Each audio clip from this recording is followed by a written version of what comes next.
No, it's very difficult to deal with. It's not the best save in the world versus a stun that you can just as carelessly throw out as DKs. It's not like you're going to see that blink DK and then immediately relocate to try and save him, because usually that just seems like more of an overreaction. But if they do go for that Alexa Wisp, they better have a hell of a pairing for it on wildcard side. It's something that I am a little bit concerned about. We've seen the IO Bane come out before, and at times feels great. The Bane stays by himself. He gets to relocate other heroes around the map, but then you just cannot have your only play be the Fiend script. It's where you need an active hero to pair with it. Great example would be like the Mars. If they can get that on Wildcard, I can only assume they're going to look for it in Devi, just because you need those tools. You need to have constant tools to deal with this aggression, and you know that, well, DogChamp are going to be running at you, especially with this Pugna DK opener. Shadow Demon is a good option, though. That is your save. Not only do you kind of throw Decrepify out the window now with that Demonic Purge, any DK stun is simply met with a disruption. Very nice pick for Wildcard. Gives them honestly what you want both on the offensive and defensive sides of things. And we just saw in that previous game how strong the Shadow Demon can be, especially if it's given just a little bit, honestly, of farming priority. You pick up some of those items, the Shard, the Scepter, even something like an Aether Lens there for the extended cast range earlier on, turns that Shadow Demon into a hero that you always have to be a counter.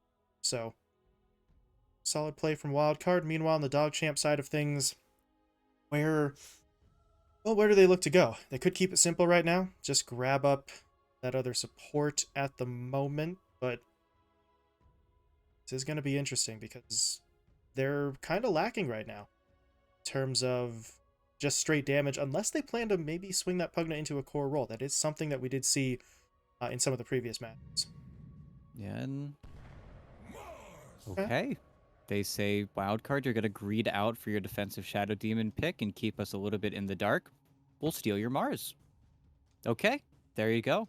It does pose some questions whether or not this is simply going to be a fade DK in the mid lane. We saw him actually do this yesterday in a very similar situation where I believe Speed was on the Timbersaw instead, but we've already seen Speed on this Mars many times. Of course, he hasn't always been playing offlane for this team. He did play mid the one time, but Mars Grimstroke, I'm picking up what they're putting down. I kind of like this. This is very simple combo. Of course, DK Grimstroke, I mean, that's a killer right there. You've got the Inkswell to send him in a little bit faster. Of course, everything is going to revolve around this DK's blink timing now, but of course, when you're put in the mid lane, you do get a little bit more exposure to the farm. You get a little bit more of a free time, and you steal away Devi's Mars. So now Devi is under a lot more pressure in terms of what hero he actually gets to play.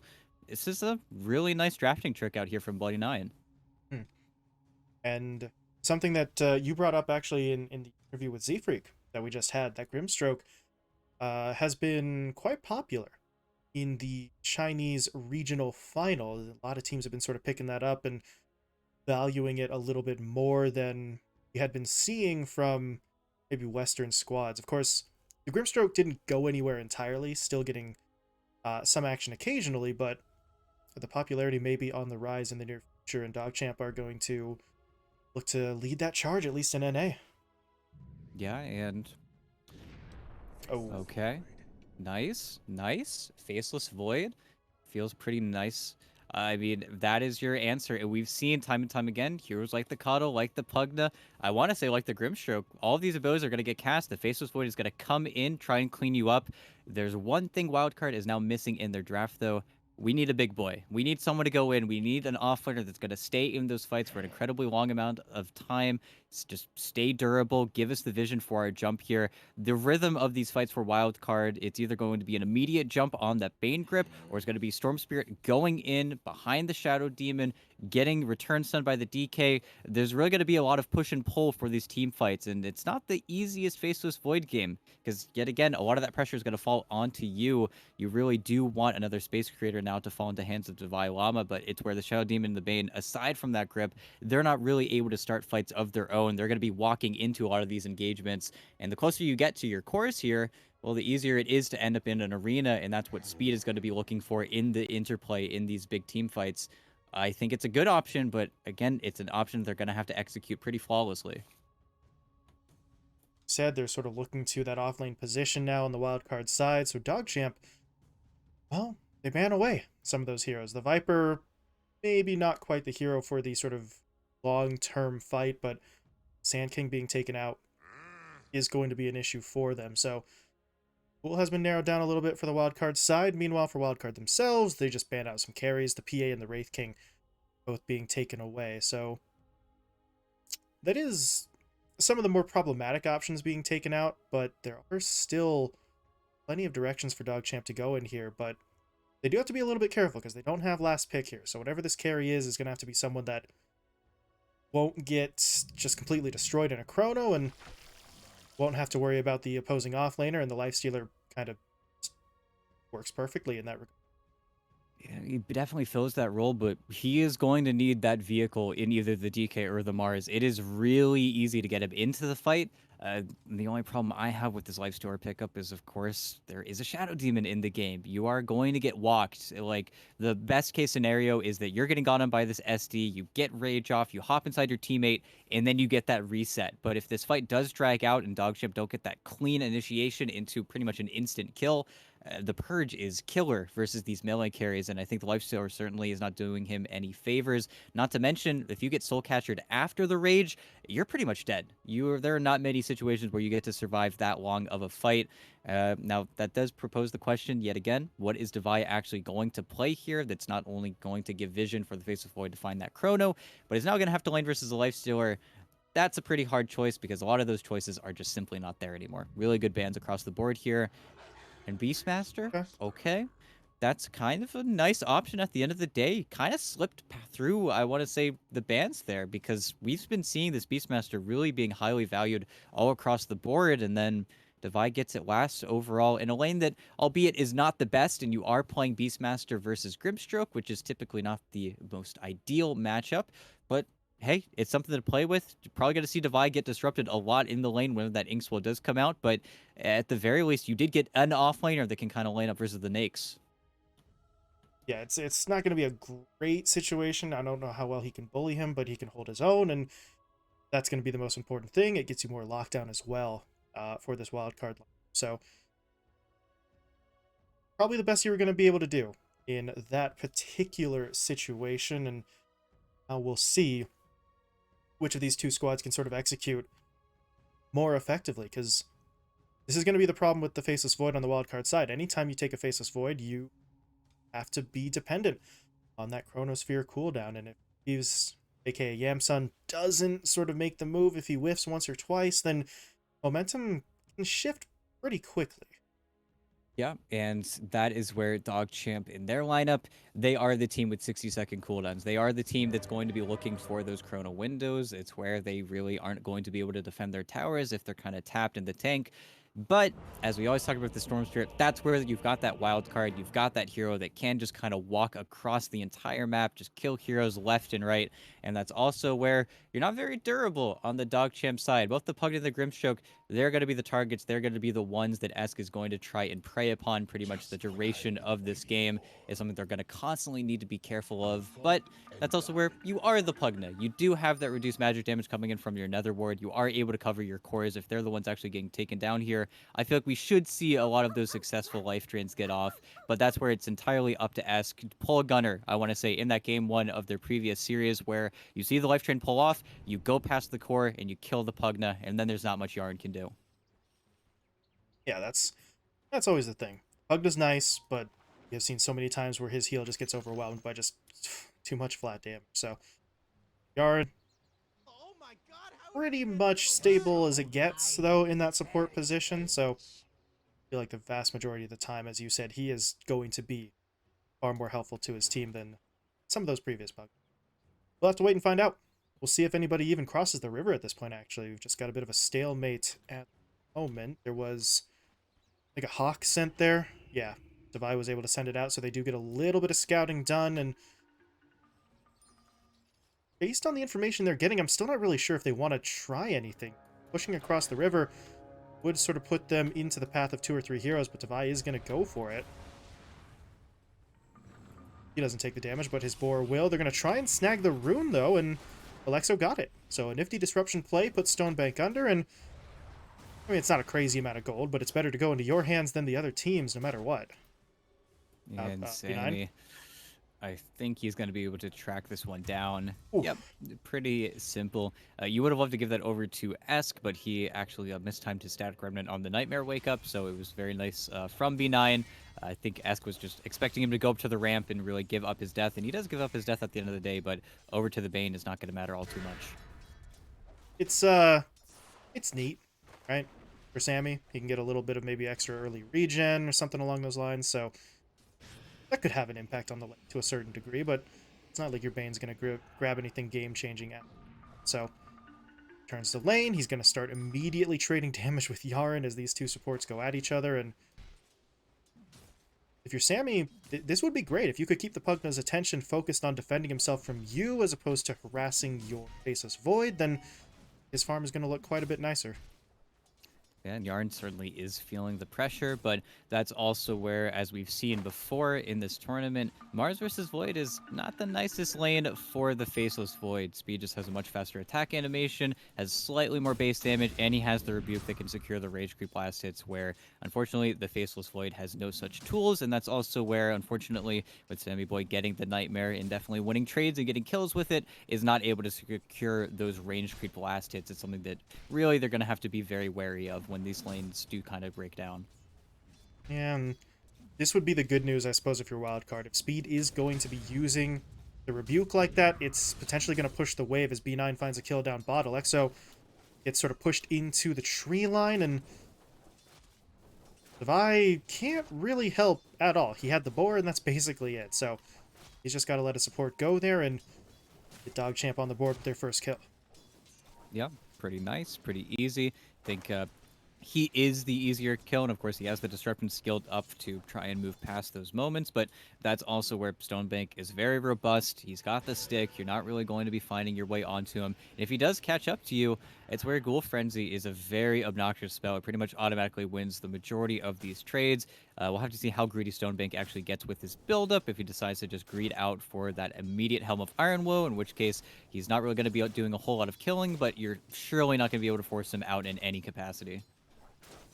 Yeah, do you take the stability in the lane, or basically not significant to deal? Which, for Stonebank, I mean, how much aggression would there be anyway, right? In this lane in particular. They just found a kill, and that is impressive, but I don't know if they're going to be able to do that all that consistently, and I don't know if they're going to be able to do it to the Beastmaster in particular, so Stonebank might just go for something a little bit more stable, because, yeah, if you try the move, that's what happens. Unless you're willing to put a point into the Rage, which as of right now, Stonebank is not.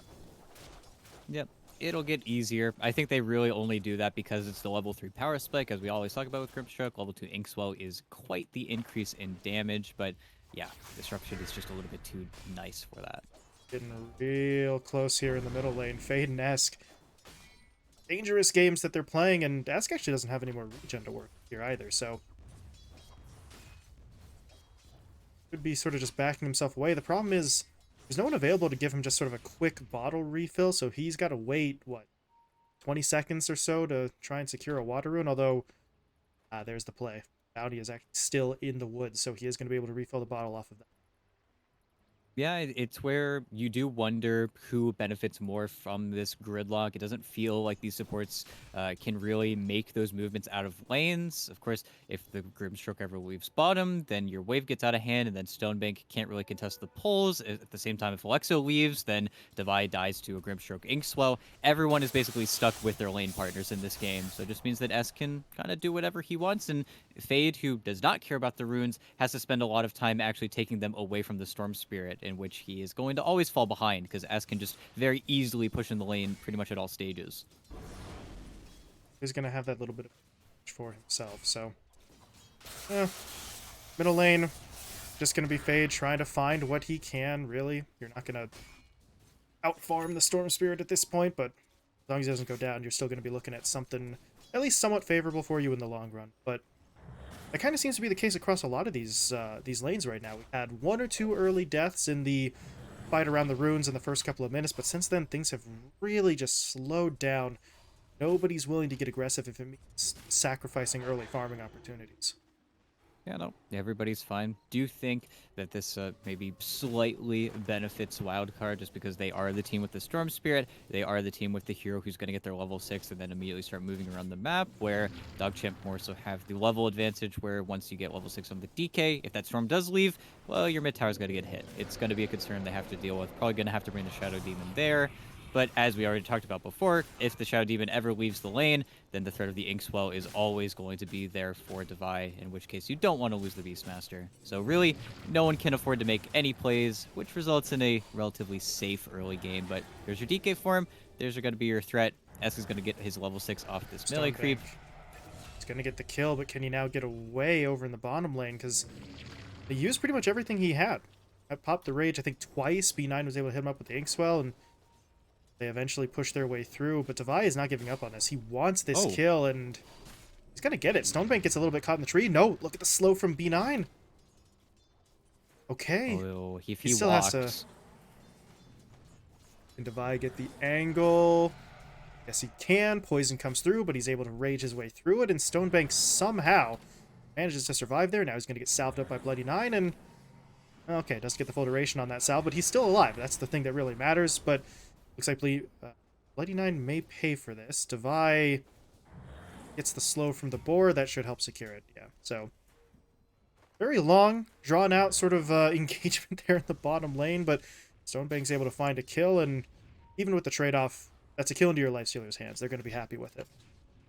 Yeah, unfortunately, only gets maybe a fifth of that salve because the Shadow Poison coming through regardless, but until Devi has his HOD, and I believe the HOD is actually coming on the courier right now, but until he has his level 6, Stonebank should be fine. And of course, in the Nyx versus Beastmaster lane, you've got the nifty play of just infesting his HOD creep and then just popping it, so that way Devi doesn't have any friend to really take you out with. You get that play once, but Ask, regen rune, tail end of it, is super dead. He needs to dodge the Inkswell, and will do so. Okay, the Infest there. A little bit of bonus HP. B9 will still die, but it was worth a shot if you're Stonebank, I suppose. But, yeah, not enough.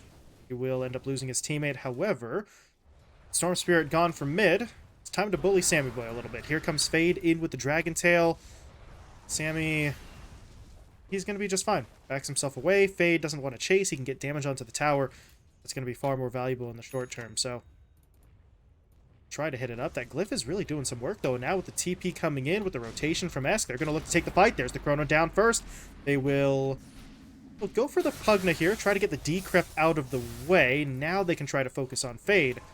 As I'll hit him up with his Dilation. Esk is going to zip his way forward. The Nightmare will keep this DK locked down. They should be able to find that kill. Bash coming in from Eves just to sort of help out, and eventually the Dragon Knight falls. Not a quick kill, but one where Wildcard knew they were in control the whole way through, and while all that was happening, is going to push out the tower bot. So they're really just chugging along here. Objectives, kills, all of it just sort of rolling together early. Yeah, and that's where, unfortunately, to highlight him infesting Bloody Nine bottom, well, you don't have that nifty play where you take away the creep from Devi. You don't have that defense, and without the infest, they surely know they can go for the dive underneath the tower. And then a stroke of luck being that Bloody Nine is unable to assist his teammate even further because he's trying to get out somewhere else on the map. And then they kill the DK mid. At the very least, your Mars is still owning right now. Speed has really started to pull away. You just would hope that he's not going to be needed this early on into the game. He'd love to leave his lane with his Blink Dagger, as a very greedy offlane player such as him does like to go for, and he'd also love this free arena onto Sammy Boy. He's really okay with popping it right now just to accelerate himself even further, but in the meantime, everyone else on Wildcard is kind of getting a free time to recover, and your opponent is just kind of happy with how the lanes stand currently. I think they really have to stretch up for the Sammy Boy kill, and it looks like they should get it here if they really want to push, but there's no way Sammy Boy's allowed to do this. This is so very strange for them to not pull the trigger on this, because I think they're expecting that Sammy Boy either has help already or will get it in the future, but they should know they've got the vision. Devi and Alexa are just hanging out in that south side jungle, so there's no one here, and now they will make their move. There's the arena into the spear, so they get this kill, but they get this kill, right? There we go. Okay. They're able to finally put it together, but Now in the middle lane, there's a bit of an issue developing. The Faceless Void is going to get jumped in on. He's silenced up, but there's going to be the roar from Devi, resetting the fight. B9's the first to fall. Fade is now by himself as the Infest from Stonebank had to be used defensively just to heal himself up. And now you have Speed joining the fight, but he joins without an arena. They might be able to get the kill here onto Alexo, but that's all they're going to be able to pull together. Yeah, it's unfortunate. They would have loved to get the Faceless Void first. Now Yamsun gets to go back top lane. He gets to take over the lane that they've just abandoned because they had to very reactively flood towards that mid lane. And they don't get any core in return. It's just not a very nice trade, not a very pretty situation. And now you're really going to see Stonebank specifically start to fall behind on this lifestealer. This is not your flash farm carry. This isn't your illusion-based hero. He's going to really start to sag behind the rest of these cores. And of course, everyone needs to work for their farm in this game, but with how much time Stonebank has been spending rotating in and out of these lanes, he hasn't really just been able to anchor down for quite a while now, whereas the rest of Wildcard really have, especially Devi, who is really pulling ahead on this Beastmaster. This is getting a little concerning, and this is sort of one last point on that mid fight. I don't know really if it would have been enough of a difference, but if that duo up in the top lane pull the trigger going in onto Sammy that little bit earlier, then maybe that makes the rotations mid delayed or different in terms of the numbers that were available. They wait a little bit too long, and we saw what happened. Who knows what would have been different had they gone in earlier, but as it stands, it's not going to work out for them. And now Esk, that's a very aggressive play. He just got silenced up as well. He's now trapped in the arena. There's going to be the spear stun. Alexo needs to get into position. The defensive disruption is going to be there, but Esk not going to be able to get away. Yaren times things up perfectly with the Nether Blast, and that's a scenario where I'm not 100% sure what Esk's plan was, because he just kind of jumped into 3 and really having his escape route ready as Stonebank going to get himself picked off on the other side. Yamsun in with the Chronosphere, so that's going to make that trade far better for them, losing the Storm Spirit, as they will turn it into a 2-for-1, which both went to Sammy. So, okay, gold for your Bane, I guess, but more important is just taking Stonebank off the map once again. Yeah, it's mildly unfortunate, but yeah, they keep the fight going. Devi gets a free kill. Oh, they got the pushback. Yeah. A Wild Wing doing some work. Dead. And mid tower is dead too. Wildcard really just kind of firing on all cylinders at this point. They're looking so good. Devi, I mean, he just sets up 2 kills there entirely by himself. He needed help to secure the second one, so we want to give his teammates a little bit of credit on that, but it was just the Wild Wing Ripper that kept Fade in the position in the first place. So if you can have your offlaner just making those kind of plays, you are in a pretty solid spot. Meanwhile, the opposing offlaner is going to struggle a little bit here. His speed's been hit up. Arena's back up in 5, but I don't know if he lasts that long. He's in some serious trouble. There's no roar, however, but really there's just nothing he could do there. He doesn't have the damage or the durability to survive, and Alexo finds the kill. Yeah, they're really spinning this Beastmaster's success in his lane into really everything they need to, and you're giving a lot of these kills over to the Shadow Demon, but as we always talk about with SD, this hero scales. You give him a little bit of net worth, and then suddenly he is another core, he's another threat. You can get that Ags especially, then you really can't afford to just wait around. I mean, imagine this lifestealer trying to last versus that. The Rage is already a very finite amount of time. This game is really starting to get quite difficult here. At the very least, they're trying to put pressure onto this top tier 1, getting a little bit of gold into their pockets, and I think really the biggest failure right now of DogChamp is Fade just not having that Blank Dagger nearly as fast as I think he should. With how much rotation and how heavily he has been rotated on by the wildcard side, there just hasn't been space, there hasn't been time. He had to give up his lane over to the Lifestealer, who was catching up a little bit from his failed lane. Just the inability to have anyone to go towards this bottom area of the map is just really pulling them apart. And now they're going to have to be careful because the Chronosphere is coming back up. 15 seconds away, although if you're Yamsun, maybe you wait. Maybe you get this Javelin, finish off your Maelstrom first, then try to make a play, but the fight is coming to him. Speed, you wish you had that Blink Dagger right now. If he did, that would have been an easy initiation. Instead, it's an initiation onto Sam, which, okay, that's a nice kill, but taking Sammy down there is not going to be nearly as valuable as getting onto a core hero, and while that play's happening on the other side, Devi is just going to continue to be Beastmaster. He's pushing out the lane, he's going to force a TP in from Yaren, and if it's only Yaren here, Devi might just jump on him. Yeah, and, well, let's see. this would be a quite easy kill, but that's where, thankfully for Yarn, has the Aether Lens, doesn't actually need to show all too forward in the wave, but at the same time, this is still the no-fly zone. You're really not able to do all too much here. They need to smoke with speed, and that's why I think B9 has a smoke coming out on his courier, or at least he should. They need to get this Mars involved somehow, and if they can stick Devi in an arena, that's still a very dead Beastmaster. It's where you do go for the greedy build on the Vlads. You're not getting a whole bunch of stats from your item pickups right now. Still got quite a lot of armor, but it's where you should be able to bleed through that. Sammy's going to see the blink, though, and he's going to look for the chrono, and then this is getting to be disastrous here. Oh, they're going to use the Fiend's Grip instead. Yeah, just hold the chrono for as long as you can, and Speed is going to get taken down. Esk, meanwhile, just zipping his way forward, while Yarn in the bottom lane going to get picked off as well. So they just sort of clean sweep that across 2 lanes. 3 kills, no casualties. They still hold the chrono. They did have to use Roar to get that kill down in the bottom lane, but Devi doesn't care. He found the kill. Now they're set up for another push, and Wildcard are really getting absolutely everything they want, and they even get the Nightmare onto Stonebank, so Sammy's going to disrupt the farming of the Lifestealer just that much more. Yeah, and a very common term in Dota is you dislodge the defender, and then even though it's still you only getting a kill onto the Pugna for the Roar, you get the tier 2 because the only hero that DogChamp feel like they can send down there is that Pugna, because they kind of know what's going to happen, and they are almost saying we're okay with it happening as long as it is just that Pugna. But it is where now for DogChamp, it's go time. We've got our Blink Daggers, we've had to wait for it, but Fade has his as well, finished maybe a minute or 2 behind Speeds, but if they don't find their clean entrance into this game with these next few kills, and of course, they're still playing into Chronosphere. If they're not too careful and they take too much time, especially if they try to look for a kill around any of these towers on the wildcard side, everything could kind of start to go awry. And if they do cut in here, if they might just only get the Bane, but I think they kind of have to take the Bane. They would love who's behind the Bane, which of course is Devi in this case, but they kind of have to take anything they can get at this point.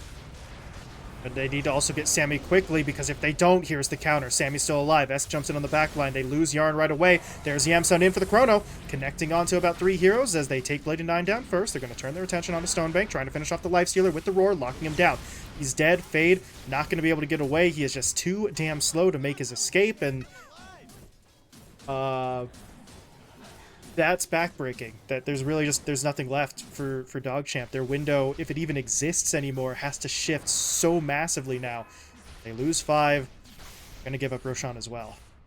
Yeah, it's a 5-0. I think really they didn't want to dump the arena onto the Bane, but at the same time, you don't have anything to spear to. It's just a pushback. It needed to be picture-perfect positioning from Fades. That way it was a spear into the Dragon Tail.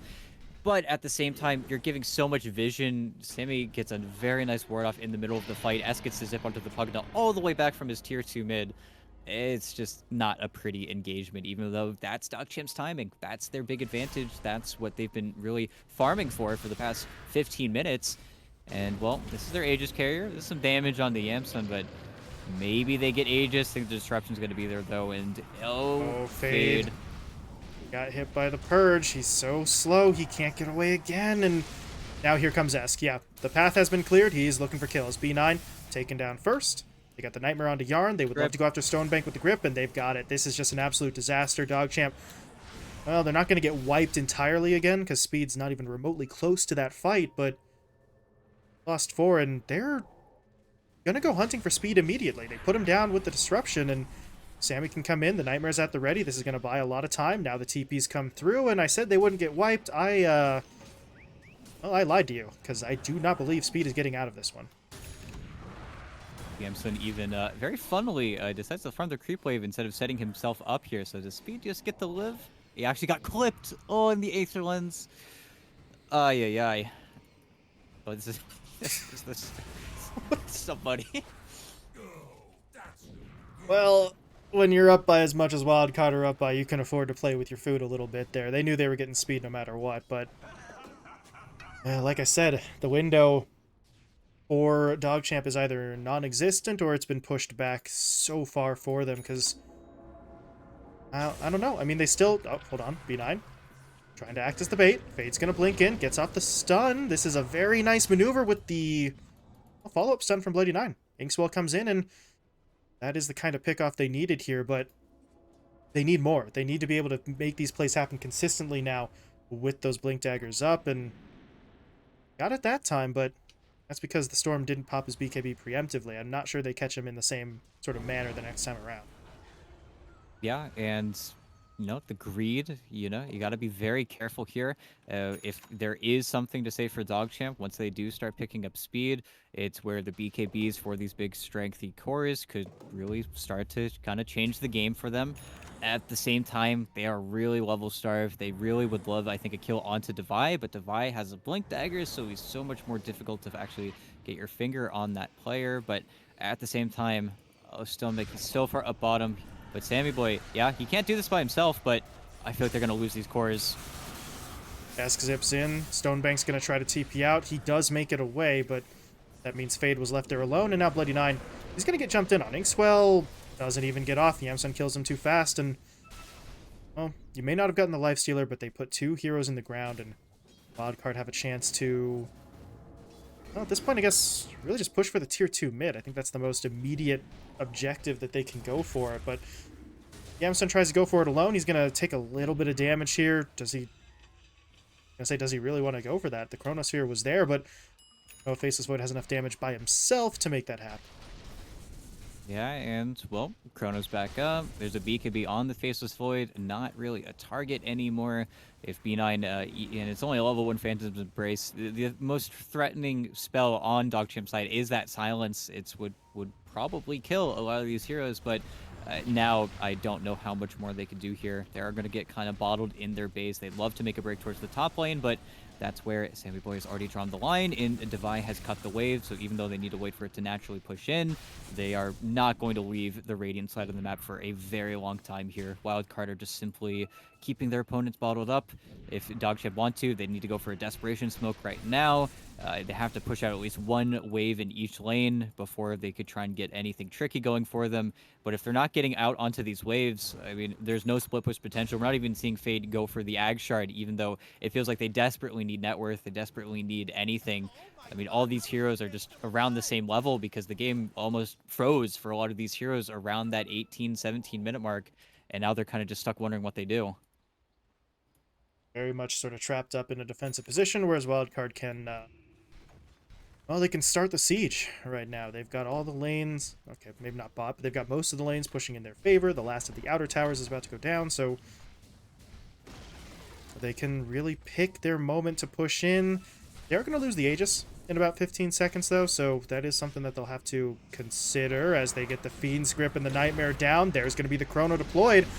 Zip, okay, Zip from Esk is a little bit awkward as he zips into the Chrono, but they still find the kill on the Bloody Nine. Speed is going to get pushed back by the Roar. He'll fall as well. Stonebank is getting healed up by Yarn. Will it be enough? No, it will not. He is down. No buyback is available. DogChamp are going to have to scramble here. They've got 2 heroes back into the fight as both Speed and Bloody Nine used their buybacks, but if there's no fight here, this is really just nothing. They buy back for no fight, and I don't really think that there was going to be a further push from Wildcard either, so it's not like they buy back to defend the high ground. Yeah, really. No, it's tough. It's really tough. And I think DogChamp talked with them yesterday. They never get negative. They never feel like they need to kind of get at each other's throats. But at the same time, I think they can kind of put this game behind them. Got 24 pick Beastmaster. If this is going to be lights out, then I don't think they need to be too afraid of it, because it does feel like this Beastmaster is just completely blindsided them, and it's the beginning and the end, and I don't think they gave it nearly as bad as a lane as possibly they needed to. At the same time as well, maybe Speed is kind of sticking in his own lane a little bit too long. It was kind of the beginning of the end there, where you don't have that active Mars early enough here. This is a suicidal play to try and get vision down. You're going to lose B9. The ward's going to get replaced. They found the stun into Alexo, though, but anyone? Help? No?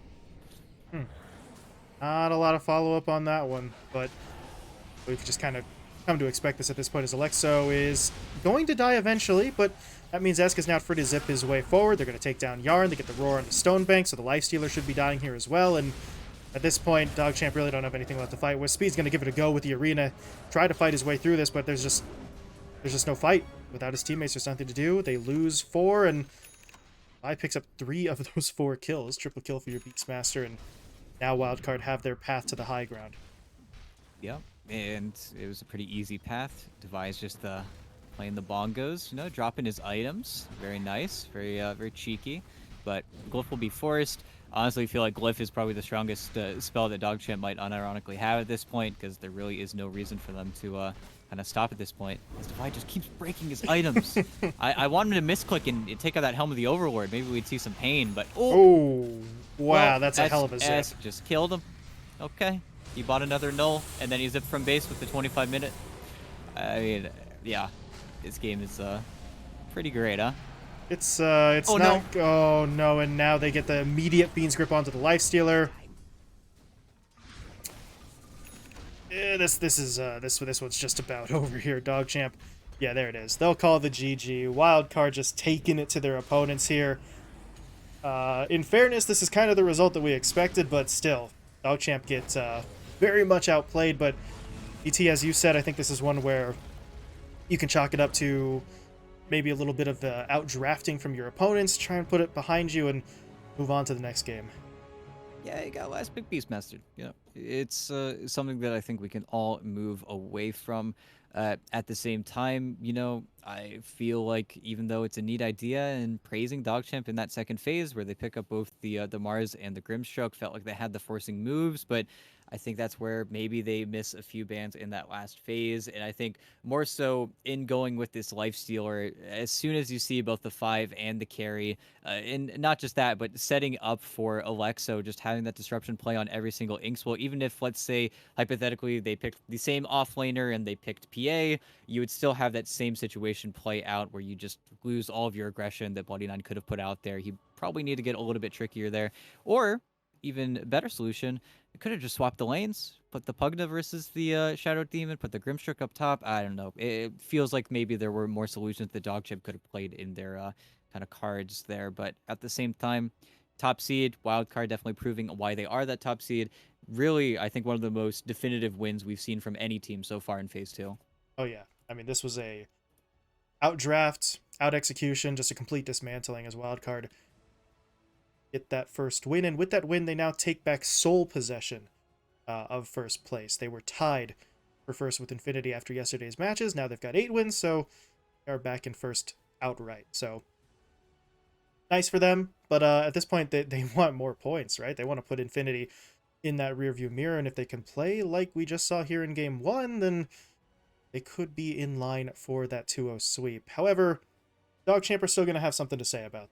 They need to make adjustments, but seen multiple other teams in the past, including DogChamp themselves, make those necessary adjustments, have a stronger fight in the second game. So they will hope for that bounce back performance, and we'll be getting into that draft in just a couple of minutes here. So we will step away for a moment and be back for the start of game number 2.